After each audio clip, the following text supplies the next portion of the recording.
Ayan, good morning guys. Ayan, medyo kakagising ko lang kanina pa. Pero hindi pa ako nakakapaghilamos. Hindi pa ako nakakapagmumog. Hindi pa nakakapag-almusal.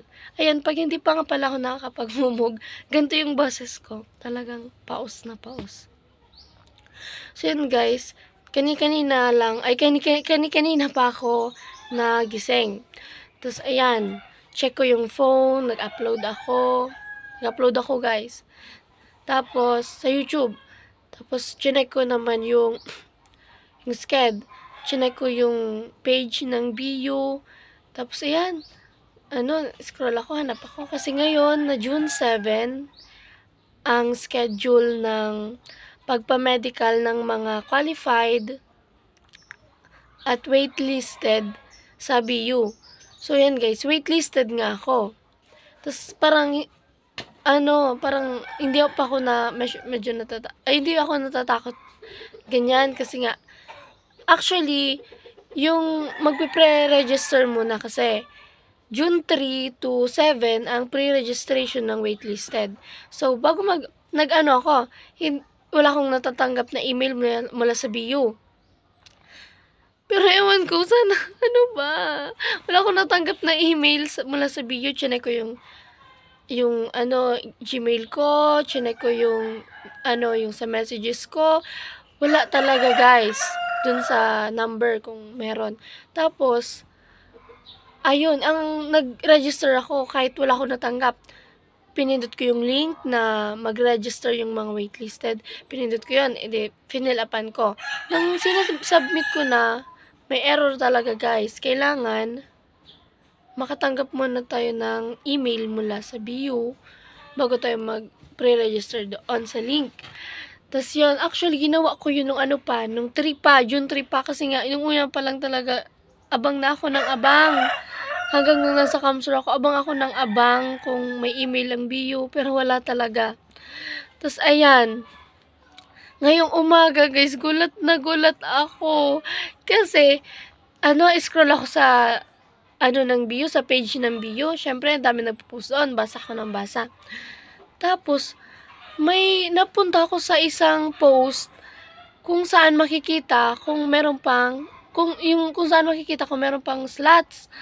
Tapos, guys, pagtingin ko sa may course na napili ko, which is marketing management, na medyo ganun-ganun ako. Pero, yun kasi yung kumbaga, waitlisted na ako doon. Sige, go ko na doon. Tapos, wala nang slots. Nataranta ako. Tapos, grabe nun. Nakakasad para na akong bubuhos na yung luha ko. Gusto ko kasi talaga mag-BU. BU talaga.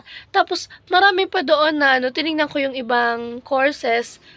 Yung iba, 2 remaining na lang. 2 na lang yung kulang sa slots. Yung iba, 1. Yung iba, meron doon na 20 plus 30. Kaso mga mga BS na mga engineering, ganon.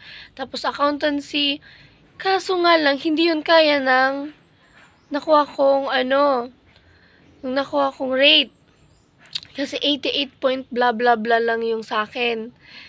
Tapos yun, nag-chat ako sa may kakilala ko ditong sa BU nag-aaral. Tapos sinend ko yung result na yun na na nga, wala nang slots, NA na. Tapos sabi ko, kuya, may chance pa ba? Kasi wala ko talaga natanggap na email. Kasi pang 8 ako sa waitlisted. Tapos syempre, yung mga naunang waitlisted, syempre, ginaw na nila yun eh. I-go talaga nila yun. So ako, pang 8 ako, 10 kaming waitlisted, pang 8 lang ako sa waitlisted. Tapos, yun guys, wala talaga akong natanggap.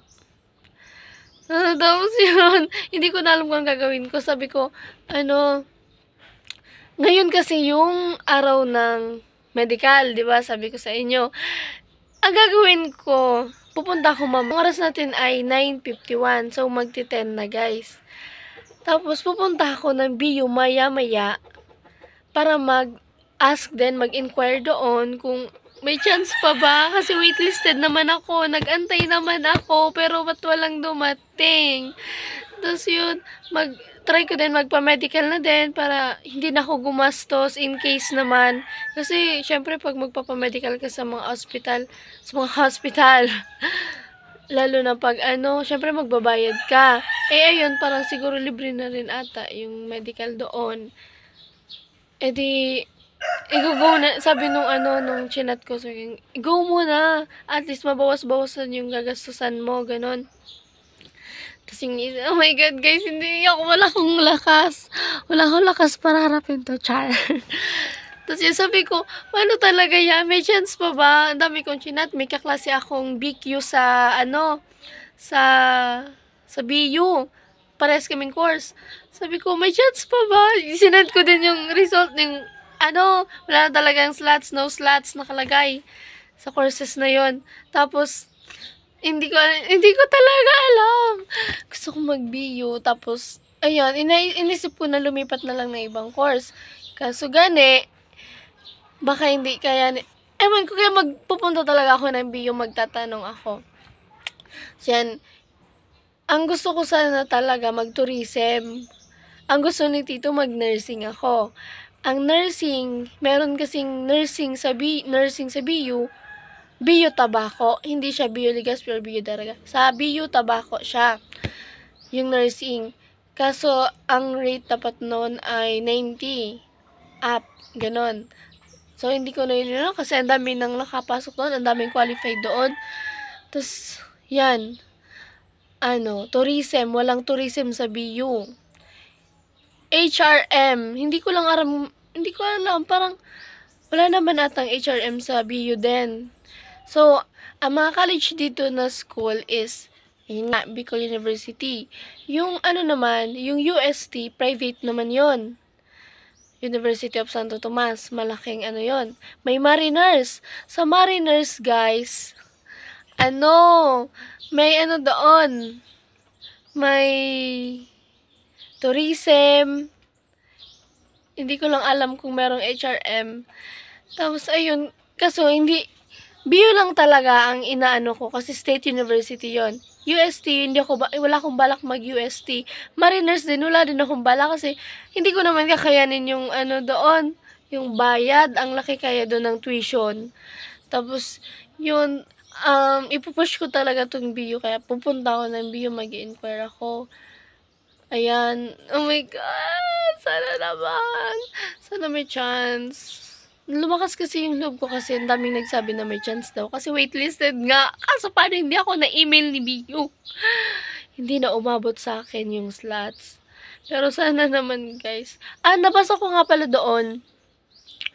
If ever daw na hindi masendan yung mga, hindi masendan ni BU yung mga waitlisted is mapapabilang kami sa BQ. So, ang natin ngayon, ang lagay natin ngayon nasa BQ na tayo, guys, which is below quota. Pero hindi naman ako below quota. Waitlisted, below quota na ngayon naglaban-laban lang kasi sa point. So, below quota na tayo, guys. Ang below quota, pupunta ng June 10 to 13 ata para sa screening. So, kailangan mag-screening. So, ayan, guys. Punta tayo ng BU para malaman natin kung ano ba talaga. Dahil wala akong idea, wala akong kaalam-alam. Ganun lang, basa-basa lang ako. Gusto ko sana mag-post sa page ng BU. Meron akong gustong itanong. Diba? Kaso nakakahiya. Ang dami kasi dun tatanong ganun. Kahit nga mga kaklase ko nagtatanong din doon. Pero nahihiya ako mag-post doon ng sa page ng BU. So, yan, guys. Alamin na lang natin. Yan, mag-aasikaso na ako. Bye-bye. Hi guys, I'm back. So yan, sabi ko sa inyo kanina, maliligo na ako. At mag-aasikaso na. So yan, hindi pa ako dito tumayo. Naiga pa ako dito. Tapos nag-scroll pa ako sa sa BU na page. Buset 2023-24. Yun yung tinitingnan ko. Ang daming bagong post ng mga students. Tapos, ang daming doon. Ang dami kong nababasa na kasi wala na daw slots, wala na daw pag-asa. Bakit yung mga BQ Kasi nakalagay doon, merong, yung para sa mga below quota. Eh, di ako parang doon na rin ako sa below quota. Tapos merong interview, sa mga applicant, nakalagay doon yung day 1, which is June 13 to 14. Yung day 1, skill test. Tapos magdadala ka ng proper swimwear. Eh, hindi ako marunong lumangoy. Wala na, bounce na ako sa bio. Kanina habang nagbabasa ako ng tumutulo yung luha ko. Tapos sabi ko, sige, go, kaya to. Kaya pa ata. Tapos, scroll pa ako ng scroll. Ang dami kong nakikita. Yung iba nga doon na 90 yung composite rate. Wala, sabi niya, wala na, bounce na talaga. Bounce na, wala na. Wala nang chance. Kasi nga, pag full slot na, siguro wala na talaga.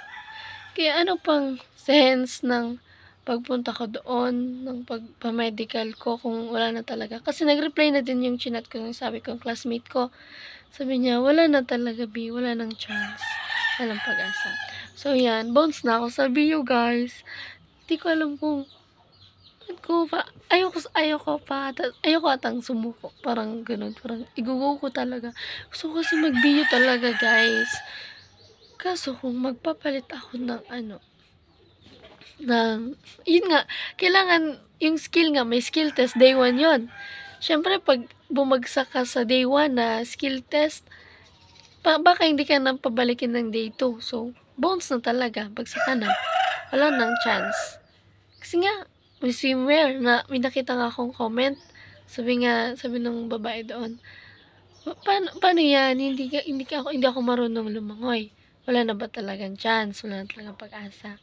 Kaya, parang ang daming estudyante ngayon na umaasa sa BU na nawala na ng pag-asa. So yun guys, hindi ko na alam kung saan ako mag-aaral.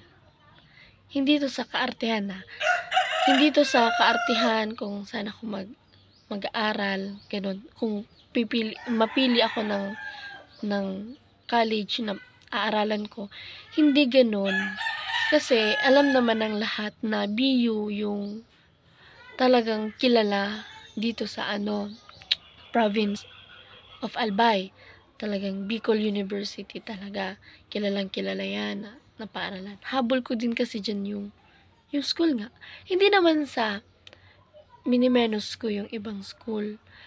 Yun kasi yung, kumbaga, state university kasi yun eh. Kumbaga, sige, okay lang pamasahe. Carry ko yon, pamasahe, gastos.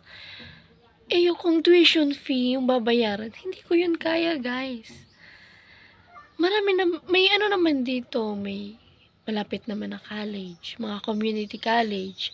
Ang daming estudyante nga eh. Pero guys, yung una pa lang talaga, BU, parang na-imagine ko na yung sarili ko na nasa BU ako. Tapos, yung pagkapasok, guys, madumi yung kuko ko. Huwag niyo lang pansinin, madumi yan kasi nga, kanina.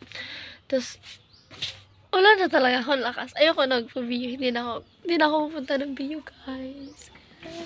Kasi wala na, sayang lang na effort. Hindi, gusto ko talaga mag-effort. Pero para saan pa, ganun. Parang ganun yung nasa isip ko, like, sige, baka hindi talaga para sa akin yung BU. Maybe next year. Next year. So, hindi guys, gusto ko talaga kasi mag-BU. BU, asan ka na? Magbukas ka pa, please. Magbukas ka pa ng slots. Kung hindi, iiyak talaga ako. Hindi ko na alam kung anong gagawin ko, guys. Help me. Hindi ko alam. Hindi na lang ako mag-aaral. Charot. Hindi. Maybe next year. Hindi. Ngayon dapat na taon makapag-aral ako. Sayang ng taon. Diba, guys? Tutuloy pa ba natin yung BU? I don't know what to say. Guys, kailangan ko ng backer. Tulungan nyo naman ako pakapasok sa BU. Kasi, ganyan. Kailangan ko talaga guys mag-BU. si tito, pinupush niya ako, sabi niya, mag-BU ka, kahit anong course, mag-BU ka, ganun. Eh ako, gusto ko din naman talaga, gusto ko mag-BU, ganun. Pero, ewan ko, parang, medyo, ano na din naman, gusto ko din sana mag-mariners, ganun. Kaso, paano pa yan? Mag-mariners, may tuition doon, kaya ko naman ata, baka kaya ko, kasi kaya ko naman lahat, char, hindi, kakayanin, ganun. Ang mariners, paano nga yan, tapos na doon yung entrance, siguro, hindi ko lang alam, wala kasi akong alam about sa mariners kung may entrance exam. Yung kaklase kong si Janelle, yung best friend ko, below quota siya sa BU. Ay di mag-go siya sa mariners na lang daw. Kunin niya dun tourism. What if no? Tanungin ko siya kung paano siya. Kasi sabi niya nagbayad daw siya doon ng parang may babayaran, parang yun na yung, ewan ko, basta may binayaran daw siya. Para ata yun sa exam, babayaran. Ewan ko pa, pero yun kasi yung pagkasabi niya sa akin, hindi ko lang masyado ata na intindihan.